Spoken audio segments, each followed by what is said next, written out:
హరే కృష్ణ అండి. పద్మావతి కిచెన్కి వెల్కమ్ అండి. మీకు ఇవాళ ఇంకొక కొత్త రెసిపీ చూపిస్తానండి. ఇవి పుల్లగుమ్మడికాయ ముక్కలు మీకు అందరికీ తెలిసినవే. దీంతో గార్లు చేస్తానండి. ఇవి చాలా బాగుంటాయి. అయితే ఇవి గార్లు చేయాలంటే దీనికి మనం తొక్క తీసేసుకోవాలి. తీసుకొని పుల్లగుమ్మడికాయ కూర ఉంటుంది కదా, దాంతో కోరేసుకోవాలి. కోరుకున్న తర్వాత దీనికి కావాల్సిన ఇంగ్రీడియంట్స్ ఏంటంటే, ఈ ముక్కకి నేను ఒక పావు పప్పు వేసాను. ఎందుకంటే పప్పు కూడా మీరు వేసుకోవచ్చు. ఈ పప్పు 2-3 గంటలు నానేసుకున్నాను నేను. తర్వాత దీనికి ఏంటంటే ఉప్పు, దానికి సరిపడా ఉప్పు, జీరా, ఒక 3 పచ్చిమిరపకాయలు, 3 కానీ 4 కానీ, అంతకంటే ఎక్కువ వేస్తే కారం అయిపోతాయి. కొంచెం కరివేపాకు, కొంచెం కొత్తిమీర అండి. ఇది కోరుకోవాలి. ఇది రుబ్బాక మీకు చూపిస్తాను. ఈ ముక్కలు ఇలాగ చిన్న చిన్న కోసేసుకొని ఈ పైన ఈ సీడ్స్తో ఉన్నది, ఈ సీడ్స్ అన్నీ తీసుకుంటాము.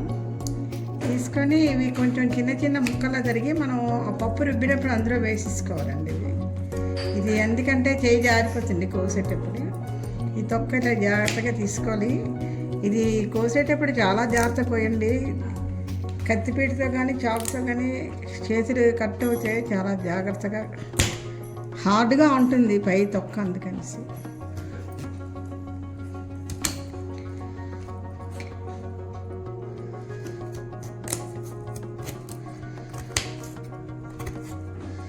ఇలా తొక్క తీసుకున్న తర్వాత ఇది పుల్లగుమ్మడి కారం అండి.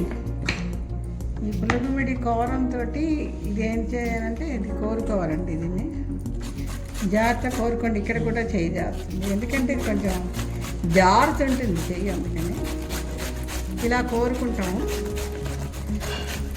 అంటే ఇది మిక్సీలో వేసి తిప్పిస్తే మనకి దీని టేస్ట్ తెలియదు, మినపప్పు డామినేట్ చేయిస్తుంది. ఎందుకంటే ఒకసారి అలా చేసి చూసాను, అందుకని ఈసారి ఏంటంటే కోరేసి ఆ మినపప్పు చెవిలో కలిపితే మీకు బాగా వస్తుంది.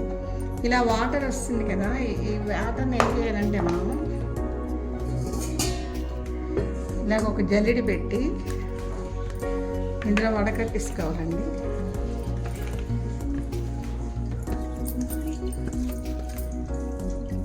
ఎందుకంటే ఇంత వాటర్ మనం వేసామంటే మీకు గార్లు పలచన అయిపోతాయి. అందుకని చెప్పేసి ఇందులో సీడ్స్ ఉంటే మటుకు ఏరేసింది, పెద్ద బాగోదు. ఇలా సీడ్స్ ఉంటే ఏరేసుకోండి.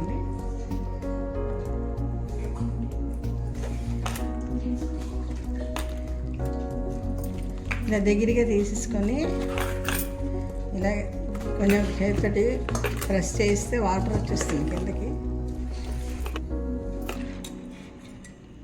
ఇక ఇప్పుడు ఇందులో మిక్సీ జార్ అని పప్పు వేస్తున్నానండి.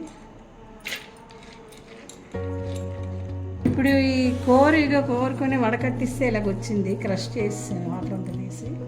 అది మనం కోరడానికి కొంచెం చేయి జారిపోతుంది కదా, అలాంటి ముక్కలు మిక్సీలో వేసేసి, దీనిలో వాటర్ ఎక్కువ ఉంటుంది కదా, ఇవి వేసి తిప్పడమే తప్ప అసలు వాటర్ అక్కర్లేదు. అయితే ఇందులో మనం ఇంకా వేయవలసినవి ఏంటంటే కొంచెం ఒక చెంచా, అంటే 1.5 స్పూన్ అనుకోండి. అలాగే దీనికి రుచికి సరిపడా ఉప్పు కొంచెం వేస్తాం. ఉప్పు పట్టదు చూడండి, మాత్రం వేసి. తర్వాత కారము మనం ఎక్కువ వేస్తే మన కారం ఎక్కువ వేయటలేదండి.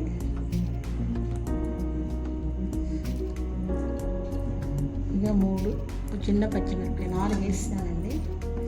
కొంచెం కరివేపాకు,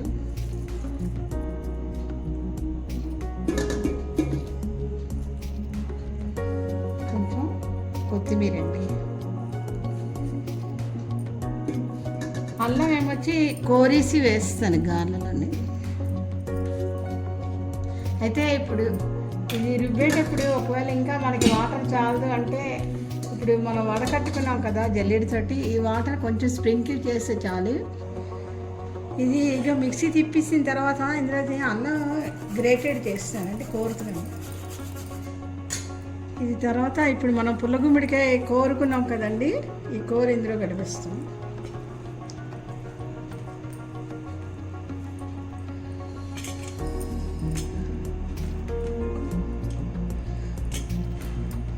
ఇది బాగా కింద మీద కడిగి పెట్టిస్తాం.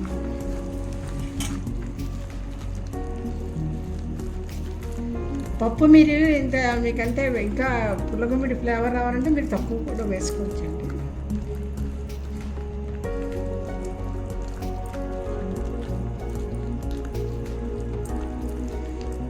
ఇప్పుడు ఇవి గారెలు వేసేసుకుంటే వేడివేడిగా తింటే చాలా రుచిగా ఉంటాయి.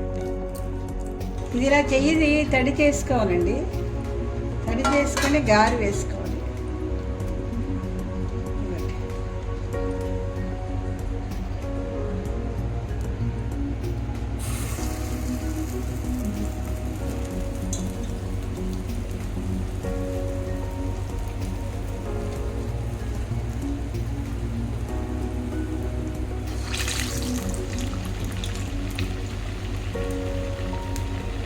అంటే ప్రతి ట్రిప్కి కూడా మీరు చెయ్యి తడి చేసుకొని గారె వేసుకోవాలండి.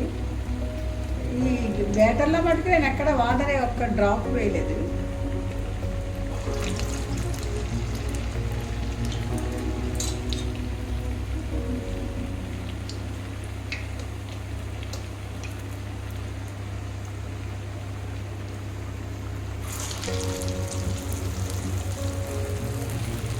చూడండి వేగిపోయి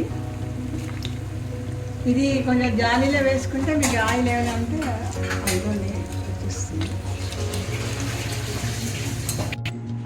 ఇగోటండి గుమగుమలాడుతూ పుల్ల గుమ్మడికాయ తోటి గారెలు. ఇవి చాలా ఒంటికి హెల్త్ ఆఫ్ వ్యూలో మంచివి. అయితే మీకు నూనెలో ఫ్రై చేయడం ఇష్టం లేకపోతే మీరు ఆ గుండు పొంగడాల మూకుడులోనే కొంచెం ఆయిల్ వేసి కూడా అలా వేసినా కూడా బాగా వస్తాయి. ప్యాన్ ఫ్రై చేసుకోవచ్చు. మీరు కూడా ఈ రెసిపీ ట్రై చేసి కామెంట్ పెడతారనుకుంటున్నాను. హరే కృష్ణ.